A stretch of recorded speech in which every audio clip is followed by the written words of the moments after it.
Australian ওপেনে নারী একক থেকে বিদায় হয়ে গেল 6বারের গ্র্যান্ড স্ল্যাম জয়ী পোল্যান্ডের ইগা শিয়াটেকের। মেলবোর্ন পার্কে বুধবার অনুষ্ঠিত কোয়ার্টার ফাইনালে দুর্দান্ত পারফরমেন্সে বিশ্বের 2 নম্বর তারকাকে 7-5, 6-1 সরাসরি সেটে হারিয়েছেন কাজাখস্তানের পঞ্চম বাছাই এলেনা রাইবাকিনা। শিয়াটেকের বিপক্ষে প্রথম সেটে লড়াই জমলেও দ্বিতীয় সেটে একচেটিয়া আধিপত্য দেখান রাইবাকিনা। শক্তিশালী সার্ভ ও আক্রমণাত্মক রিটার্নে প্রতিপক্ষকে চাপে রেখে সহজেই ম্যাচ নিজেদের করে নেন তিনি।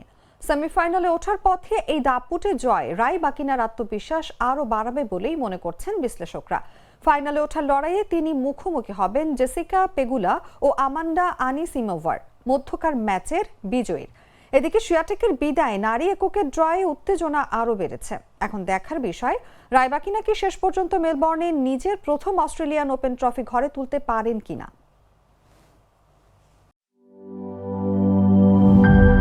দুধার চকলেটে একাকার হয়ে ওঠা প্রাণ লেয়ার সম্পর্কের মিষ্টি ম্যাজিক।